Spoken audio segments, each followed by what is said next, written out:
saja atas waktunya. Langsung saja, saya dari Masjid Baitur Rahmah, Kecamatan Banyumanik, Kota Semarang. Nama Iko Sunario.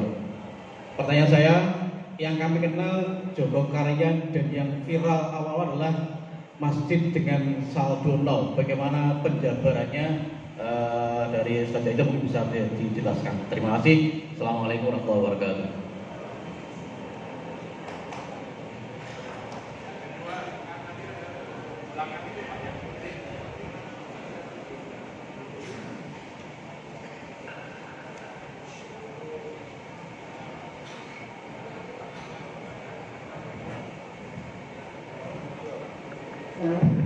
Terima kasih pertanyaan.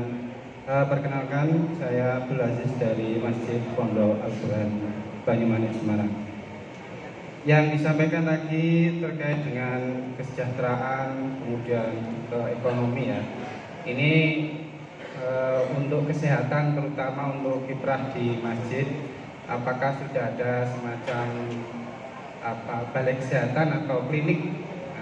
Apakah sudah mengaruh ke sana? Karena saat COVID itu menurut saya luar biasa beban masyarakat. Nah, peran di Masjid Jogokarian seperti apa? Terima kasih.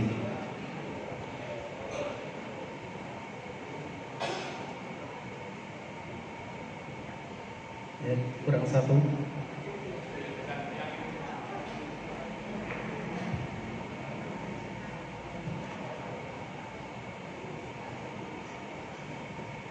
Assalamualaikum warahmatullahi wabarakatuh. Nama saya Bapak Suwarno, saya dari Masjid Al-Hikmah Patemon, Gunung Pati. Yang saya tanyakan adalah bahwa tadi ada unsur ajakan sholat berjamaah. Yang menjadi kendala kami adalah bahwa di lingkungan kami justru orang yang belum ibadah sholat itu orang kaya, Pak. Ya, maka dari itu mungkin bukan karena pemikiran kami, tapi bagaimana untuk menyongsong menghadapi orang yang kaya tapi tidak sholat. Terus. Baik, yang pertama dari Pak Eko ya, Masjid Baitur Rahmah Banyumanik. Yang dimaksud saldo nol bahwa seluruh infak maupun zakat yang terhimpun segera dihabiskan untuk kesejahteraan rakyat. Karena apa? Untuk operasional ya, gaji karyawan semuanya kita sudah punya dari hasil BUMM, Badan Usaha Milik Masjid. Jadi dari hotel itu ya, kalau panjenengan belum punya BUMM mau dinolkan bagaimana gitu ya. Jadi itu kan kadang-kadang orang nggak mengikuti materi kita secara lengkap kan. Itu saldo nol itu bisa dilakukan manakala kita sudah punya sumber penghasilan di luar infak. Jadi yang dinolkan adalah seluruh infak dan zakat mal. Itu secepat mungkin jika masyarakat memerlukan habiskan. Ya, contoh begini, kami membangun lift 3 lantai. Ya, kalau rumus kami begini, aksi, narasi, donasi. Kami tidak mengumumkan masjid akan memasang lift, biayanya sekian, tidak. Kami langsung kerjakan. Karena kami sudah punya modal saldo tadi ya, tiap bulan dari hasil ini, kita langsung cari perusahaan yang garap lift. Begitu ini garap, kita narasikan melalui media sosial dalam rangka meningkatkan pelayanan jamaah terutama bagi lansia, maka masjid memasang fasilitas eskalator atau lift. Anggaran 820 juta untuk kapasitas 10 orang. Ya. Karena sudah dikerjakan, baru dinarasikan. Masya Allah responnya itu cepat sekali. Donatur itu nggak sampai 10 hari dari kebutuhan 820 juta masuk lebih dari 900. 10 hari saja. Aksi dulu, narasi, nanti ada donasi. Yang sering terjadi itu narasinya panjang, belum ada aksi. Masjid ini akan segera kita renovasi dengan anggaran sekian. Orang sudah nyumbang, nggak dikerjakan. Akhirnya orang menunggu kapan dimulai, saya baru mau nyumbang. Itu. Ini kita rubah dengan modal yang kita miliki, aksi dulu baru narasi. Orang sudah melihat kita melakukan sesuatu, kita jelaskan apa yang sedang dilakukan. Maka donasi itu Masya Allah. Saldonya, jadi karena pasang lift itu 820 kan, 900 berarti 100 juta lebih, segera diberikan ke masjid-masjid lain. Barangkali ada masjid yang sedang masang lift. Karena tidak ada, ternyata di DIY itu masjid yang ada liftnya baru 2, Masjid Suciati sama Masjid Jogokarya. Oh, ada masjid yang lagi bangun 2 lantai, oh untuk tangganya kita bantu, gitu loh. Ini dihabiskan, nggak boleh disaldukan ke Masjid Jogokarya, nggak boleh, nggak boleh, nggak boleh. Karena amanatnya untuk lift, tidak boleh kemudian jadi tabungan masjid, tidak boleh, haram. Ya, kita nambah fasilitas kamar mandi karena semakin banyak orang yang singgah. Kami sekarang baru punya 48 kamar mandi. Ya. Karena rombongan itu kalau pagi jam 2, jam 3 bis-bis wisata itu singgah mau numpang mandi, numpang sholat silakan saja. Gitu. Ternyata ketika kita nambah 9 kamar mandi, banyak orang yang kemudian nyumbang, dananya berlebih. Maka begitu selesai pembangunan kamar mandi, kami segera cari atau kita tawarkan masjid mana yang sedang buat kamar mandi, kami serahkan. Tidak boleh disaldokan untuk menjadi milik Masjid Jogokarya, tidak boleh, haram. Karena amanatnya untuk kamar mandi masjid, tidak untuk tabungan masjid. Gitu. Ya. Itu prinsipnya begitu. Buka puasa, anggaran kami sekitar 2 miliar.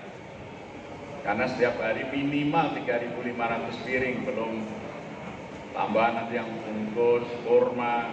Karena rata-rata hampir 5.000 orang yang buka puasa tiap hari di Masjid Jogokarya yang Ramadan itu. Tapi di hari ke-10 kita cek, kok sudah cukup. Masih masuk baik lewat kuota maupun lewat rekening, sudah kita publikasikan stok dana buka puasa sudah cukup. Mohon izin akan kami salurkan ke masjid-masjid yang lain. Ya, karena 15 hari menghabiskan saldo. Kadang-kadang saldonya itu bisa sampai 700 juta, itu saldonya itu. Menghabiskan 700 juta dalam 15 hari untuk buka puasa itu tidak mudah, Pak. Masjid yang kita tawari, Pak, kami biasanya cuma 50 orang kok, Pak. Anggarannya sekian. Masjid mana lagi?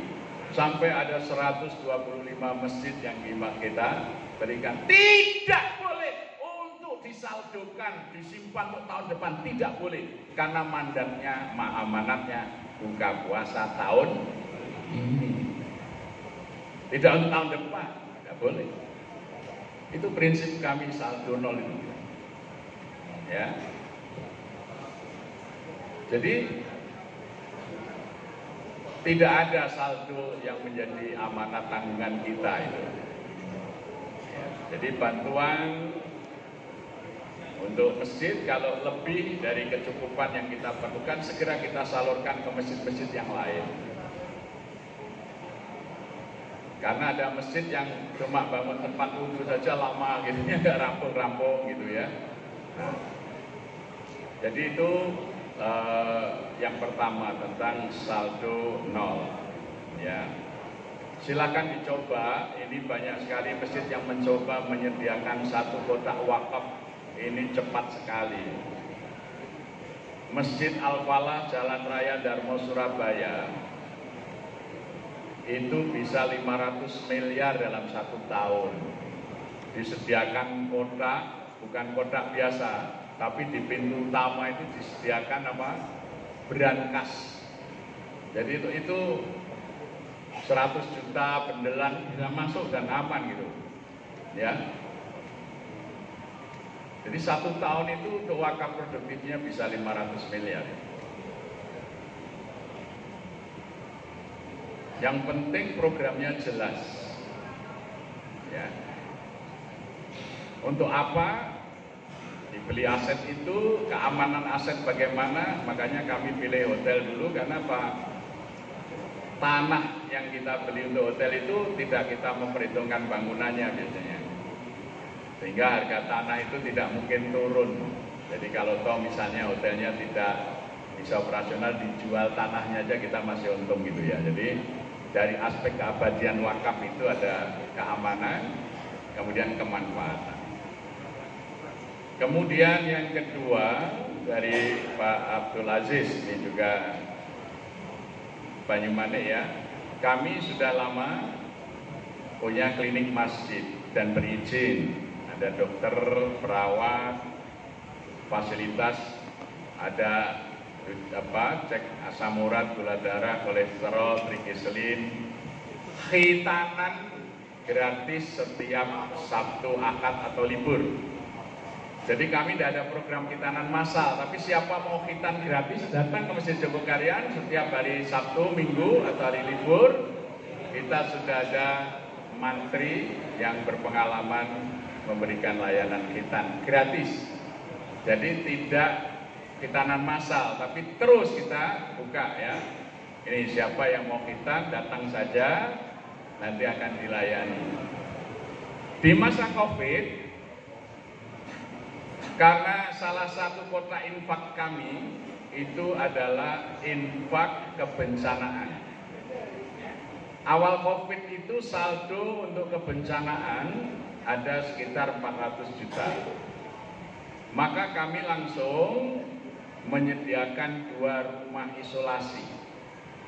Jadi warga yang terpapar, yang putra maupun yang putri, kami sediakan rumah isolasi karena mungkin di rumahnya kurang layak menjadi tempat isolasi.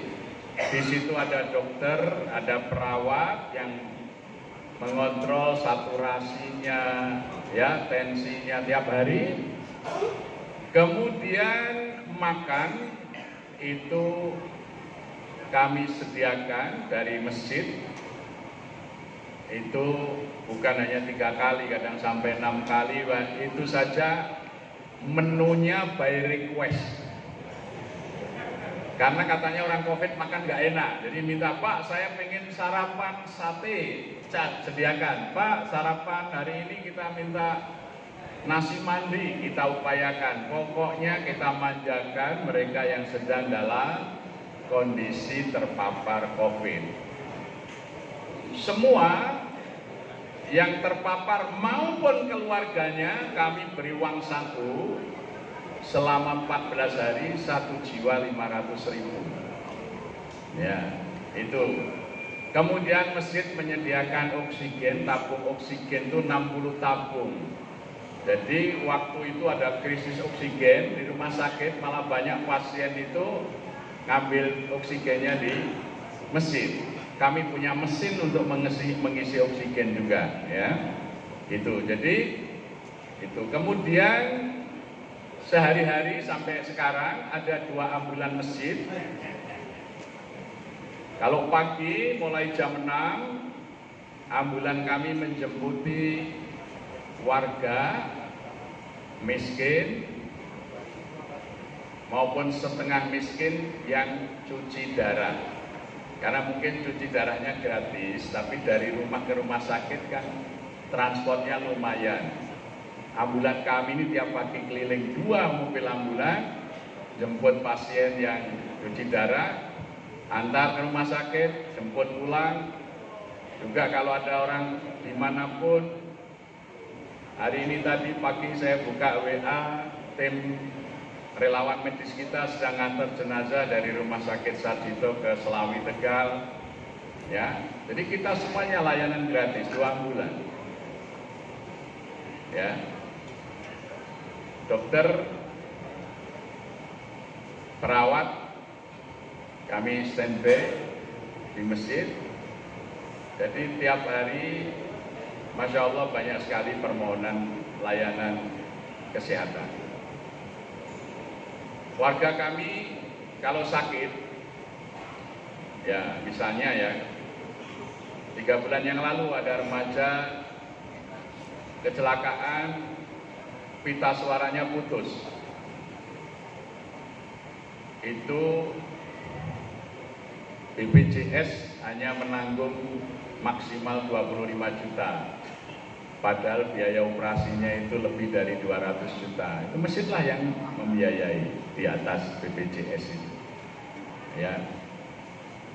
Jadi masjid itu sembako, biaya sekolah, jaminan kesehatan, perbaikan, dan tadi talangan pembelian rumah sudah bisa dilakukan. Jadi sebetulnya apalagi masjid-masjid besar di kota Semarang ini, saya kira kalau program-programnya dilakukan dan ada trust masyarakat, saya kira cepatlah ya. Orang Semarang ini banyak yang kaya, banyak yang dermawan, tinggal bagaimana membangun kepercayaan kepada para pengurus masjid di dalam mengelola dana ini bagi kepentingan rakyat gitu. Jadi saya kira program ini praktis kok, sederhana, karena kami betul-betul hanya masjid kampung, masjid yang ini, tapi dengan kebersamaan, ya, gotong royong. Tapi yang penting kultur itu harus dijaga. Jogokaryan itu kampung abdi dalem, Jogokaryo ya. Jadi tradisi Jawanya juga kuat. Makanya logo Masjid Jogokaryan itu kita pakai huruf Jawa. Sebab kadang-kadang orang Jawa itu menganggap ini arep di Islam ke, di Arab ke boyo gitu ya. Jadi nah makanya kita logonya pakai huruf Jawa. Ternyata Masya Allah itu malah jadi unikalitas. Orang-orang itu saya sediakan foto booth, tiap hari orang singgah cuma foto ceklik gitu, karena itu kayak orang kalau ke Bali ya, foto ceklik ada pohon kok disarungi kotak-kotak ireng putih, ini mesti neng Bali gitu ya. Jadi kalau di Jogokaryan ceklik, oh ini mesti Jogokaryan, meskipun tidak bisa baca, tapi karena logonya itu pakai huruf Jawa. Jadi keunikan itu menjadi salah satu daya tarik, dan itu orang merasa tidak terancam. Mereka yang ngugemi budaya Jawa, ya termasuk dalam kepemimpinan. Maju ning ojo nglangkai. Tadi yang sepuh-sepuh itu jangan, karena ingin maju diganti, tidak. Kami naikkan derajatnya tadi, ya. Bahkan kita pikirkan kalau sekarang baru santunan-santunan, tapi ketika nanti titik penghasilan masjid cukup, kami akan memberi pensiun kepada imam, merbot, pengurus masjid, dan jamaah nanti. Sehingga jamaah itu ada pensiunnya dari masjid dulu suatu saat. Itu impian kami itu begitu, ya. Jadi memang harus dipikirkan. Dan insya Allah kesungguhan kita itu Allah akan mudahkan. Gitu. Terima kasih. Terakhir, ya ini Pak Sarwono ya.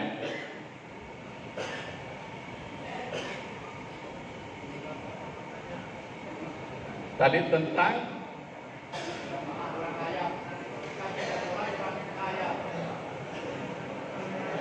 mengajak orang kaya.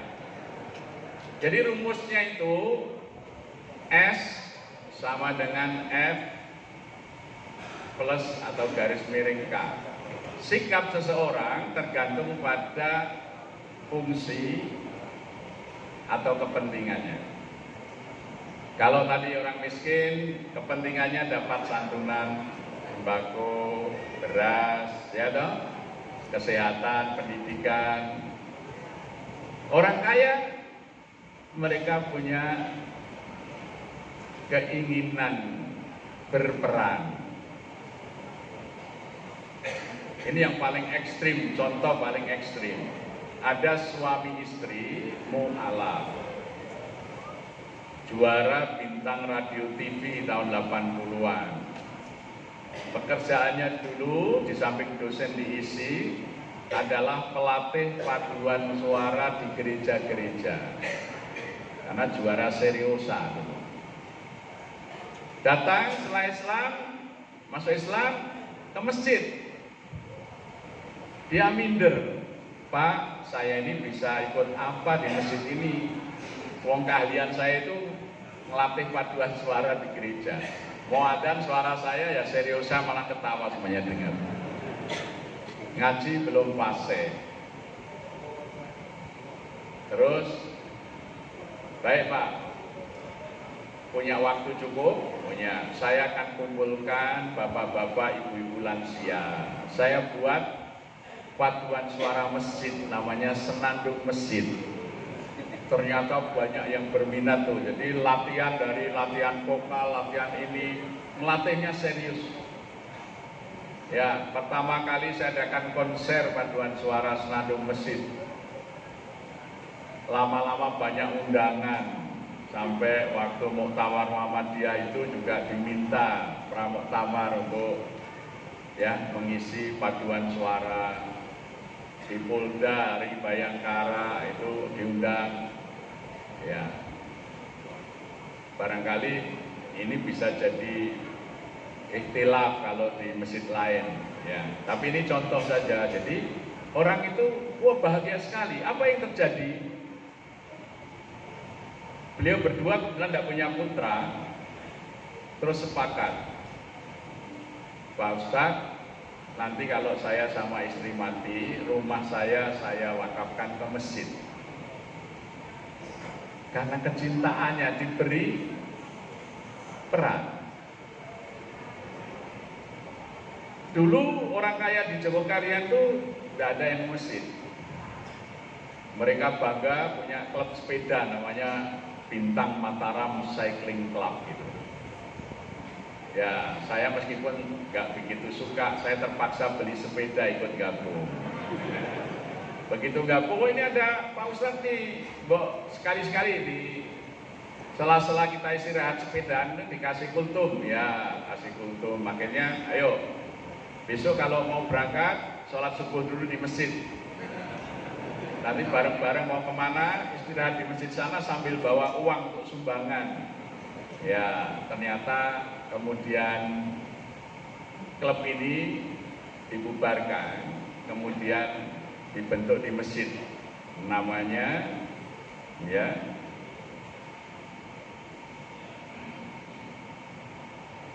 adalah Jambul, Jamaah Masjid Bersepeda Ontel. Ya, jadi apa yang mereka suka itu? Turnamen bulu tangkis kami adakan. Ya, ada 12 orang yang khusus nemui saya. Loh, kenapa mau ikut turnamen bulu tangkisnya masjid, Pak? Nah, kenapa? Daftar saja. Wah, panitia nggak berani memutuskan. Karena saya ini dengan teman-teman ini non muslim, tapi teman-teman saya penyuka badminton kan ikut semua gitu. Boleh nggak Pak? Boleh, cuma ikut badminton, mau ikut sholat aja boleh. Gitu. Ya alhamdulillah beberapa diantaranya menjadi mu'alaf. Jadi didekati dengan apa yang mereka sukai. Ya, jadi kalau kita itu mau ngajak kambing, belajarlah mengembek. Kalau mau ngajak kucing, belajarlah mengeong. Itu filosofinya Kanjeng Sunan Kalijogo. Ngeli ning ojo keli. Jadi kita itu ngeli ning ojo keli. Jadi leadership kita itu muwongke wong. Ya, jadi maju ning ojo ngelangkai. Itu penting ya, karena kalau ada orang merasa terlangkai nanti jegal. Ya, jadi itu kami jaga. Nah, terakhir sebagai penutup, konsep wakaf produktif itu di samping diamalkan oleh Rasulullah, diamalkan oleh para wali. Justru ide pertama kami buat wakaf produktif itu datang dari Semarang. yaitu ketika Adipati Pandanaran II meninggalkan jabatan sebagai Bupati Semarang, berguru kepada Sunan Kalijogo di Tembayang, Klaten sana, beliau ninggali Masjid Kauman itu dengan 30 hektar sawah disebut Bondo Masjid. Jadi ini sudah lama sekali sebenarnya ini, ya.